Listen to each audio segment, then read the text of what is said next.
Hi everybody, welcome back to my channel. My name is Anna. I'm a clinical psychology doctorate student and I make videos about real life applications to psychology. In this video, we're going to talk about how to keep a relationship in the honeymoon phase forever. And first of all, I know some of you guys, based on the title, are going to be running to the comments saying, this is propaganda, this is not possible, you cannot keep a relationship in the honeymoon phase forever. I agree and I disagree.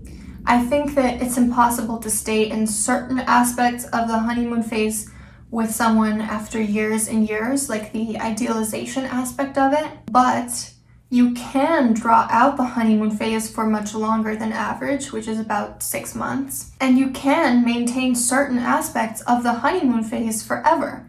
And no, you're not going to accomplish that if you don't even try. But if you do try your hardest and you really work at keeping this relationship fresh and passionate and happy forever, then your chances are you can probably incorporate aspects of the honeymoon phase well into your relationship. And even if it's not quote unquote the honeymoon phase, even 5 years later, you can still maximize the happiness of your long-term relationship. So I think before we go into how exactly do we keep a relationship in the honeymoon phase, we have to talk about characteristics of the honeymoon phase. What is realistic for us to keep forever, and what should we probably accept is going to disappear? I think a really important component is idealization of your partner. This is when you're in the early stages of the relationship and they can do no wrong, they have no negative qualities, nothing unattractive about them.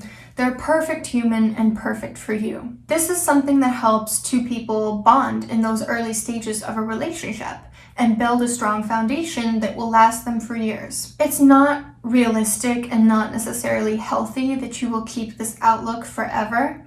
It might make it difficult for you to set boundaries or to acknowledge that what they're doing sometimes is wrong, or it may swing to devaluation because we tend to, when we idealize someone, swing to the completely opposite side where they hold no value when they do something wrong. And honestly, it's a little bit delusional when we think that our partner is completely perfect human. And that's okay. I'm not saying delusional in a bad way. Like I said, it serves a function, but if it lasts too long, that could potentially be a problem. So that's one aspect of the honeymoon phase, is idealization. Another aspect, I think, is passion.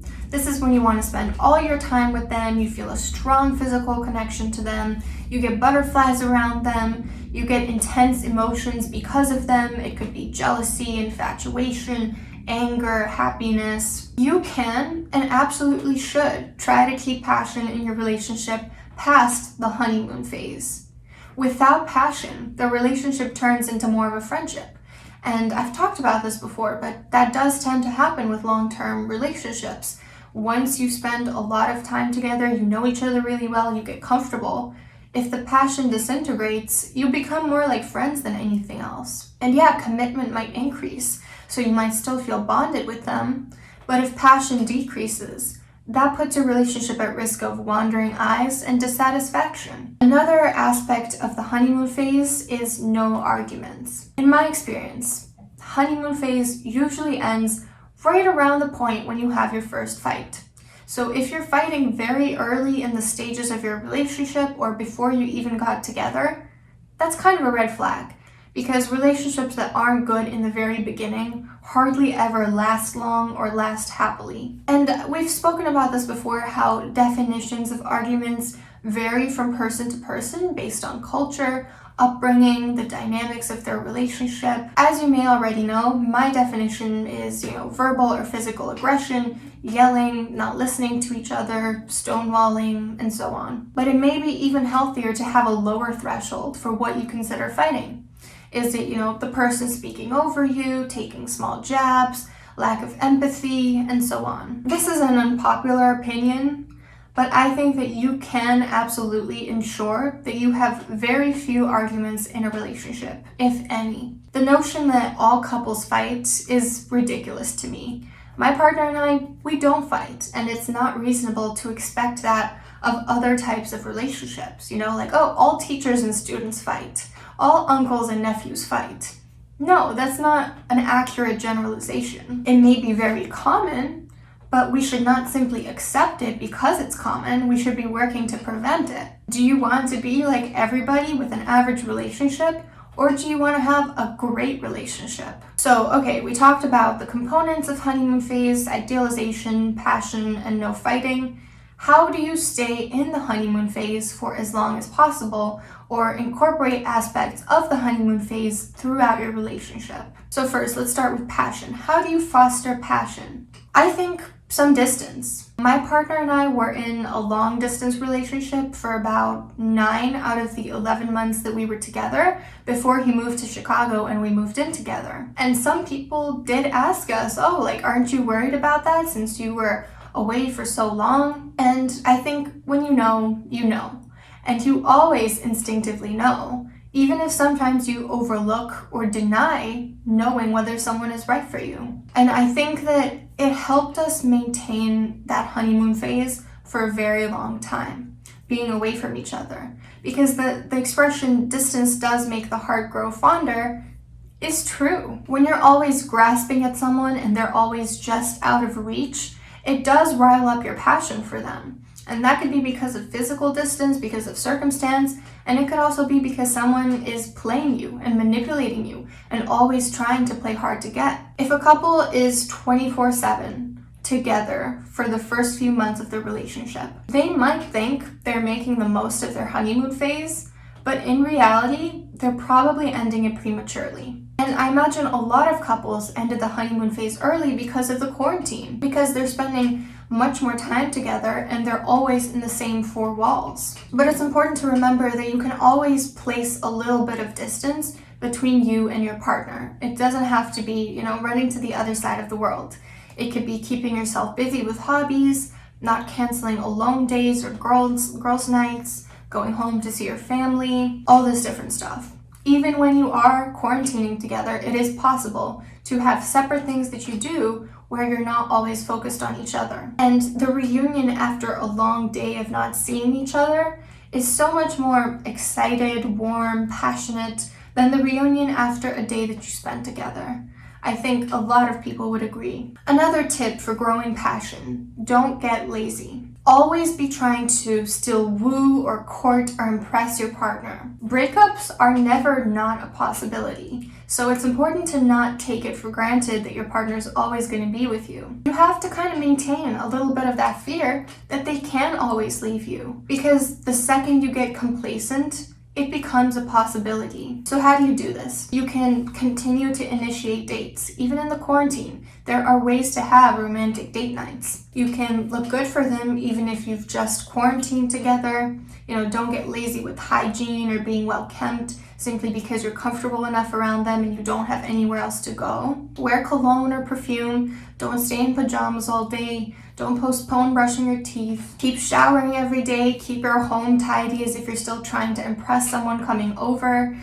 These are pretty basic things. It's kind of sad that I even have to say them. Also, don't stop being chivalrous or courteous. Hold the doors open for them. Say please and thank you. Compliment them, and so on. Another way to rile up the passion: random acts and words of affection and appreciation.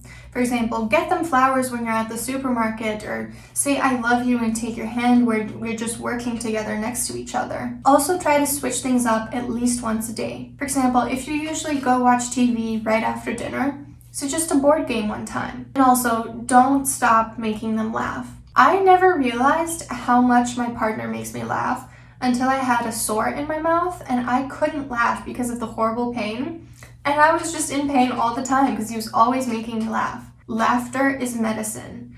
Be the person that gives your partner that joy, that laughter. You don't want someone else to be that person. How about preventing arguments? How do you make sure that there are no arguments? If things are getting heated, lower your voice.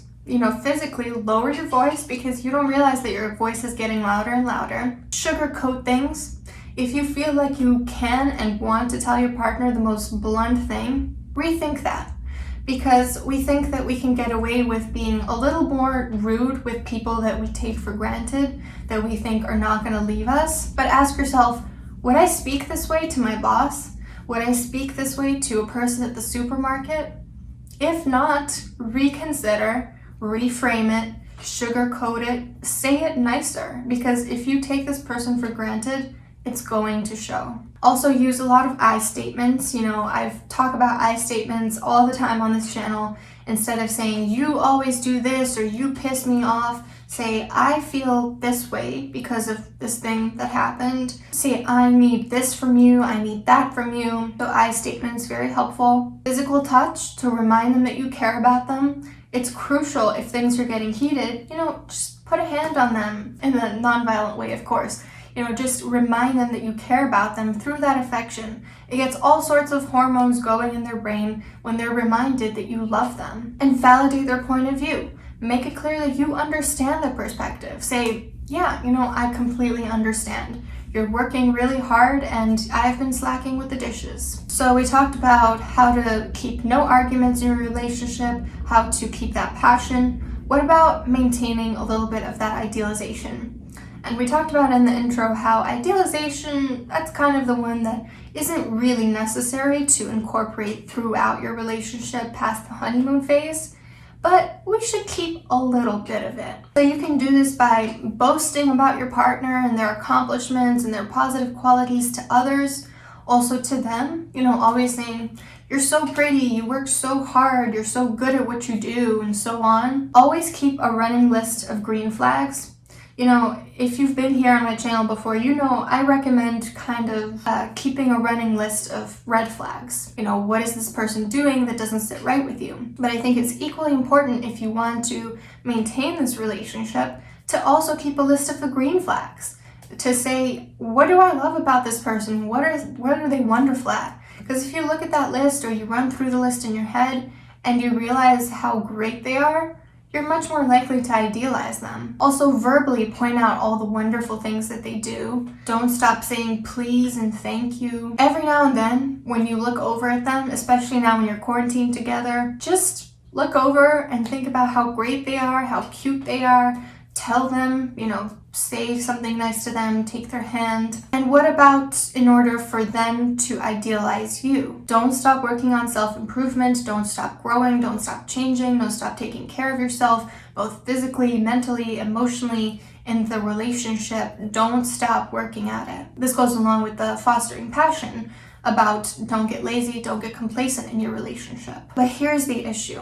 One person can do all the work in the world trying to keep this relationship in the honeymoon phase, but it means nothing if the other person doesn't also put in the work. If your partner is committed to keeping your relationship as happy and fresh as you are, then go right ahead, send them this video, tell them what to do. But if they don't care enough to even watch the video or to hear why it might be important to incorporate the honeymoon phase into your relationship, if they're offended by the idea that they have to put work in the relationship, if they want to get lazy instead of keeping you happy, you deserve better. You can play a little hard to get, you can capitalize on the distance to get them to long for you more, but ideally you shouldn't need to do that for your partner to feel passion for you. Like my partner and I, we don't play games. We do spend 24/7 together and we still keep the passion alive. You shouldn't have to resort to convincing the other person why they should work on your relationship. But besides, playing a little hard to get, putting a little bit distance between yourselves, you cannot force someone to behave a certain way. You cannot force them to value you and your relationship. You either have to accept things as they are or move on if they're not willing to work on this relationship with you. Because I imagine a lot of those of you watching this are probably people who maybe are struggling with their relationship and want to make sure that it gets better. And, I just want to say, it takes two to tango. You can't be putting in 100% of the work. So I do hope this video was helpful, and I do hope that you are all part of the category of people where both parties, or whatever, however many parties there are trying to put in 100% of the effort. Don't forget to hit like and subscribe if you want to see more of this type of content, and I'll see you soon.